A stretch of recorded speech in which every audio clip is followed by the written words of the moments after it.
Hello, Classic Crew, and welcome to today's episode of The Scoop. If you are new to my channel, The Scoop is our chance to just catch up, act like we're grabbing a cup of coffee together, and talk about what went on over the course of the week. And today I have a few different things I want to chat about. It's going to be pretty casual, and I'm excited to just catch up with you guys because I don't know why, but it feels like a long time since I have. I know it hasn't, but it sort of feels like I have. And even though I do this every week, I always look forward to doing it because I just love chatting with you guys. So just make sure you leave what you've been up to in the comments. I love reading those and I love responding to them, and let's get into it. So the first thing I want to talk to you guys about and recap is the craziness of my birthday this year. So this past Sunday was my birthday. I just turned 27.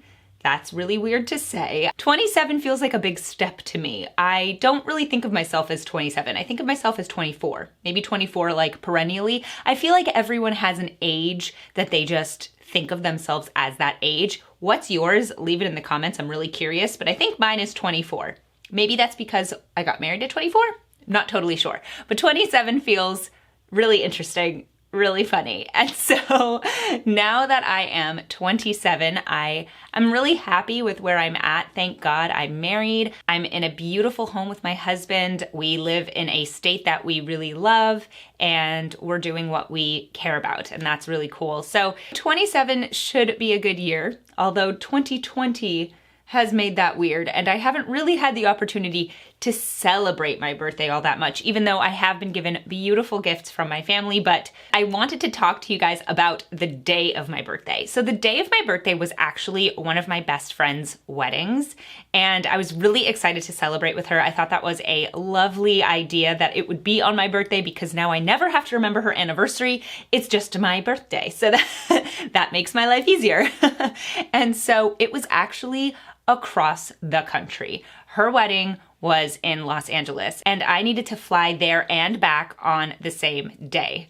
I know it sounds crazy, but it was the least expensive flights I could find, plus I needed to be back for work the next day. So I woke up at about 5:45 on Sunday morning, took a flight at 8 a.m., had a layover, and got to Los Angeles at about 12:30. Now, of course, that's really 3:30 East Coast time. So I went straight from the airport to the wedding venue. I got ready. I was a bridesmaid in the wedding, so I needed to put on a dress and do my hair and my makeup, be ready for photos. So we did that, did the wedding. It was an absolutely beautiful affair. I'm so excited for my friend. She has been the biggest trooper. Honestly, the biggest trooper, because if you're a COVID bride or you know a COVID bride, you know how hard this whole scenario has been. She had to switch her venue 3 times in the last 2 weeks before the wedding. I know, it was insane. And she did an incredible job. It honestly didn't feel like the venue that we ended up at wasn't the original venue. It was a gorgeous, gorgeous wedding. She looked stunning. I just love weddings, you guys. If I haven't made that clear already on my channel, I just love weddings. And so I was so excited to be there to celebrate with her on this beautiful, beautiful day. She let all of her bridesmaids choose their dresses and she just gave us a color. So she said champagne, and my dress I actually already owned. So I had this dress that I had gotten from the Manhattan School of Music. They have a donation program where people can donate gowns and recital dresses to young singers and performers because those things can be expensive. They donate them and we can just get them for free, which is a wonderful initiative. And so I had gotten this dress, but it wasn't modest enough for me. It was a halter dress. And so I needed to find a solution. And I went on Amazon and I ordered kind of this little capelet and I put it underneath and it looked beautiful. So that whole dress ended up costing me $11, which I was very happy with. And I thought it was a really interesting kind of look and I had a great time. So we did the wedding. It was lovely. My parents are super cute. They actually had a couple of cupcakes sent to the venue just for me so that I could celebrate my birthday since my birthday was going to be so hectic and much more focused on the bride. Fair enough. My parents were really sweet, and so they sent me a couple of cupcakes.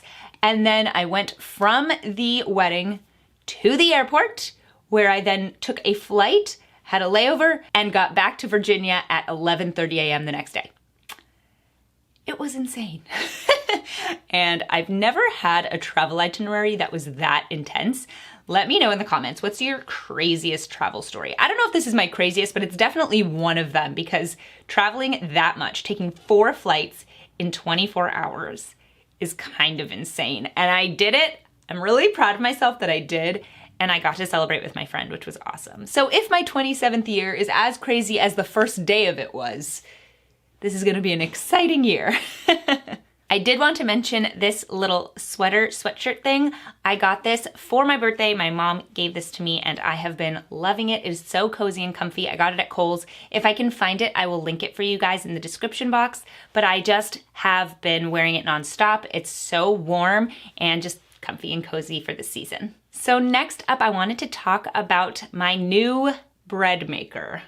I know. Actually, there's a little bit of a story about the bread maker anyway. So I ordered the bread maker on Prime Day because it was like $10 cheaper, I think. And then I looked back 2 weeks later and it was $40 cheaper. So I ended up actually returning the one that I got on Prime Day and then buying it again for $40 cheaper and saving a bunch of money. I think it's still around the same price. I think it's around $60 now. It hovers between $60 and $100. So just check on Amazon. I'll link it below. And I have been obsessed. I've made 4 loaves of bread in like a week and they are so delicious. I have been loving this thing. I don't know how I lived without it. Of course, I wasn't a huge bread maker before, but now it's just so easy for me to set it up and not even think about it.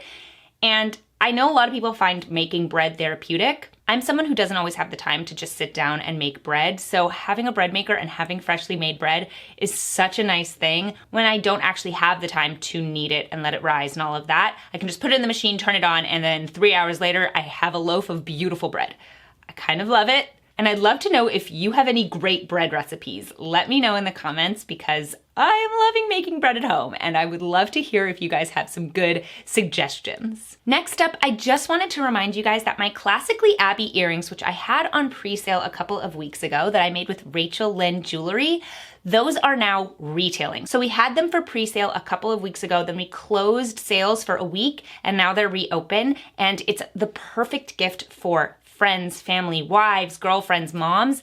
So beautiful for the holiday season. I think that they would make the perfect holiday gift, either for someone else or for yourself. So feel free to purchase those. I will link them in the description box below and you guys can check them out. I love these earrings. I've worn them to 2 weddings this season and I'm hoping to wear them throughout the holiday season and going into the next year. So I really love them and I think you guys will love them too. I designed them with you guys in mind, as you guys know, so those will be linked too. Let's talk a little bit about the election. So the election has been called for Biden by most people, but it is still up in the air because there are recounts, there are lawsuits, and so I think at this point, at least for me, I have been feeling more calm about it. Maybe because I don't know exactly what's gonna happen and I'm just not thinking about it. I'm kind of letting it solve itself, but I just have found a little bit more calm in the whole situation by saying, okay, whatever happens is in God's hands and I can't control it.